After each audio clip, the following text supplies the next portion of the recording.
नमस्कार मित्रों, आप देख रहे हैं हिंदी न्यूज चैनल। मैं हूं चीफ एडिटर महेश कुमार पटवारी। आज 14 अगस्त 2025 है।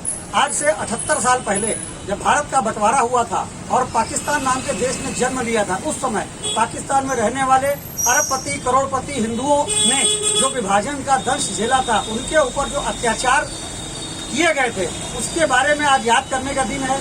हमारे साथ है नवीन भसीन जी, जिनका परिवार 78 साल पहले पाकिस्तान में संपन्न हुआ करता था, लेकिन उसके बाद जो मारकाट मचाई गई उसमें इनके परिवार को रातों रात वहां से छोड़कर भागना पड़ा।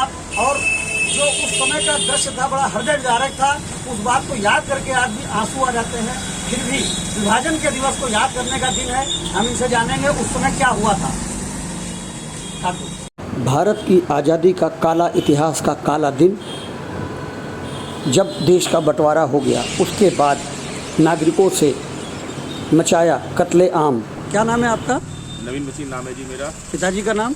श्री इंद्रपाल भसीन। क्या बताना चाहेंगे? हम हिंद न्यूज़ का शुक्रगुजार हैं कि जिन्होंने हम लोगों के पुराने दर्द को याद किया है। इस माहौल में हम लोग वहाँ से जब 78 साल पहले हमारे बाबा परबाबा वहाँ से बसता हुआ घर छोड़ के सब कुछ लुटा कर आए थे, उसको याद करने के लिए हिंद न्यूज़ ने जो हमको समय दिया है, उसके बहुत बहुत आभारी हैं। हमारे बाबा श्री ढेरा शाह भसीन जब वहाँ से अपना पूरा बसा बसाया घर सब कुछ छोड़ कर आ गए थे, सब केवल क्या परिस्थितियाँ पैदा हुई थी वहाँ? वो परिस्थितियों का बयान शब्दों में नहीं किया जा सकता है। उन्होंने ऐसी मार काट मचाई थी वहाँ के लोगों ने, और हिंदू धर्म के छांट छांट के हमारे परिवार के लोगों को जो अत्याचार किया गया, उसका बयान शब्दों में संभव नहीं है। वहाँ से आए हैं वो, पहले दिल्ली गए, फिर अल्मोड़ा गए हमारे बाबा जी, उसके बाद वो हरिद्वार गए, फिर गोला आके बसे हैं क्योंकि उनके यहाँ रिलेशन गोला में थे, उन्हीं का रुके आके। और हमारे परबाबा पाकिस्तान में श्री लोकचंद शाह, उनका भी उन्होंने मर्डर किया था वहाँ पर, और वो शहर के प्रधान थे गांव के। वहाँ उनका मर्डर किया गया था मुसलमान अताताइयों द्वारा।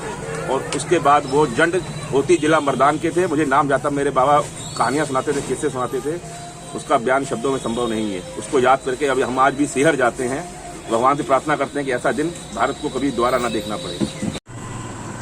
गोला गोकरनाथ में ही हुआ है। मेरी डेट ऑफ बर्थ सितंबर 1953 है, लेकिन 14 अगस्त 1947 की त्रासदी के बारे में जब अपने बड़ों से सुना, तो उस त्रासदी को तो नहीं देखा, लेकिन महसूस किया कि कितना कष्टपूर्ण समय रहा होगा। मैं अपने बड़ों का, अपने से जो पीढ़ियों का शुक्रगुजार हूँ कि उन्होंने किसी भी तरह से वहाँ से निकल करके अपनी जानें बचाईं। और गोला आने का सबसे बड़ा कारण था सेठ सीताराम आनंद और चुनीलाल आनंद जी का गोला में रहना, जिसकी वजह से वो 47 से पहले ही यहीं थे। इसी वजह से पंजाबी गोला गोकरनाथ में आए। पंजाबियों का गोला गोकरनाथ आने का कारण यही था। इतनी विभत्स त्रासदी के बारे में जब कभी भी उनके मुखाबिलों से सुना हुआ है, बड़ा कष्ट होता है। ईश्वर न करे कभी ऐसी त्रासदी किसी को झेलनी पड़े। दोबारा ऐसा विभाजन यदि हुआ, ऐसा दोबारा विभाजन, चूँकि जिसे हमने महसूस किया हुआ है, तो ईश्वर न करे ऐसा कभी विभाजन हो। क्या नाम है आपका? जितेंद्र कुमार साहनी। क्या बताना चाहेंगे आज विभाजन की त्रासदी पर? मेरे पिताजी नाथ सोमनाथ साहनी जी जब पाकिस्तान से गोला आए थे, तो उन्होंने वो कष्ट वाली बातें बताई जो आज भी हम लोग 60 साल की उम्र में पहुंच गए हैं, लेकिन वो भी आज दर्दनाक लगती है। हम लोग कोशिश ये करते हैं कि भगवान ऐसा दिन दोबारा किसी को भी ना दिखाए जो हमारे पिताजी और दादा लोगों ने देखे हैं। मैं गवर्नमेंट से आग्रह भी करूंगा कि वो इस देश को भली बात जानती भी है और पहचानते भी हैं। सब लोग इस बात को जानते हैं कि इस देश का विभाजन दोबारा ना हो। सबसे पहले तो मैं हिंदू न्यूज़ के चीफ एडिटर महेश पटवारी का धन्यवाद देना चाहता हूं, जो आपने विभाजन की जो बात उठाई है, नई पीढ़ी को अवगत कराने की काम किया है। मैं इसका आपका शुक्रगुजार हूं। अच्छे दिल से आपके लिए समझना करता हूं कि आप इस बात को आगे बढ़ाएं। वैसे आज 14 अगस्त है और आज के दिन 78 साल पहले विभाजन हुआ था। आप लोग संपन्न थे। उस समय जो मारकाट मचाई गई, भागने पे मजबूर किया गया, क्या माहौल था? बड़े बुजुर्गों ने क्या बताया आपको? हमारा परिवार पहले, क्या नाम क्या? बद्री विशाल भसीन। पिताजी का नाम स्वर्गीय बोधराज भसीन। किस शहर में रहते थे? वो रहते थे मिठियाल जिला कैमलपुर हाँ पाकिस्तान में। जी। और जब ये मारकाट हुई थी तो मेरे दो भाई और चाचा वगैरह कई लोग वहाँ मारकाट में मतलब हो गए थे और मजबूरी हम लोगों को यहाँ आके भागना पड़ा।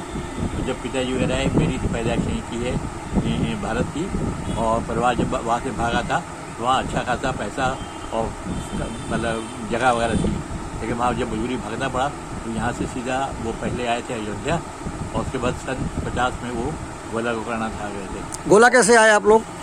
बाई ट्रेन से आए थे वहाँ से निकल के। नहीं, गोला का ही आइडिया कैसे मिला कि गोला जाना है? गोला हमारे कुछ रिलेशन थे जो सेठ चुनीलाल जी वगैरह, हाँ। तो उन्होंने आसरा दिया यहाँ पे आके। पहले उन्हीं के फार्म पे भी रहे हम लोग, तो उन्होंने काफ़ी सहयोग दिया हम लोगों को उठाने में, और यहीं आके फिर रिफ्यूजी मार्केट बनी, फिर दुकानें मिली, उसके बाद धीरे धीरे हम लोग चलते रहे। अब क्या चाहते हैं, क्या भविष्य में ऐसा बंटवारा आप चाहेंगे? कभी नहीं, ऐसा होना नहीं चाहिए। भारत पाकिस्तान जैसे हो गया था, कितने लोग विस्थापित हो गए, उसमें आज तक काफ़ी लोग ठीक हो गए, अभी भी लोग नॉर्मल लाइफ जी रहे हैं। अगर बंटवारा होता है तो पूरे शरीर को, पूरे परिवार को पूरा नुकसान पहुंचता है और बदलने में काफ़ी टाइम लग जाता है। क्या संदेश देना चाहेंगे? तो भारत की जो इस समय नीतियाँ हैं वो अच्छी चल रही है, मोदी जी का अच्छा चल रहा है, चारों तरफ मतलब देश उन्नत कर रहा है, ऐसे ही देश आगे बढ़ता रहे। दोबारा विभाजन नहीं होना चाहिए? नहीं होना चाहिए किसी हालत में। क्या नाम है आपका? मीना भसीन। कहाँ रहती हैं? मैं गोला गोकर्णनाथ पंजाबी कॉलोनी की निवासी हूँ। आज 14 अगस्त है, 78 साल पहले देश का बंटवारा हुआ था। उस समय आप लोग हिंदुस्तान के किस शहर में रहते थे और क्या हुआ था वहाँ, क्या आपको भागना पड़ा था? हाँ, यहाँ तो मेरा ससुराल है, मायका मेरा दिल्ली में है। दिल्ली से मैं बताते हैं, दादाजी के मुझसे कुछ बातें सुनी हुई हैं, जैसे कि पाकिस्तान से वो लोग आए थे, जब जिस समय निकले थे बहुत मारकाट हुई थी। वो सीन जब वो बताते हैं याद आती है तो आंखों से आंसू ही बहते हैं कि ये बंटवारा आखिर क्यों हुआ। जब सब भारतवासी ही थे तो सबको मिलकर रहना चाहिए था, चाहे वो जैसे भी थे आपस में मिलजुल कर रहते। तो एक मेरे ताऊ जी बताते हैं, उनको भी रास्ते में गोली लगी थी, उनको ऐसे ही छोड़कर आना पड़ा था उनको। तो हम चाहते हैं भविष्य में ऐसा कभी ना हो। जो कुछ वो सुनाते थे या सुना, वो दिल हृदय विदारक कहते हैं कि दिल को बहुत दुख पहुंचाने वाली बातें हैं। और आज मैं चाहती हूँ कि हमारा भारत का आगे ऐसा कुछ भी ना हो, हम सब लोग भाईचारे की भावना लेकर यहाँ रहें, चाहे वो हमारे दुश्मन अंदर ही हों भारत के बंटवारे के लिए, या बाहर से कोई ताकतें, विदेशी ताकतें हमारे किसी भी हिंदुस्तानी को, किसी भी भारतवासी भाई बहन को ना भड़का पाए।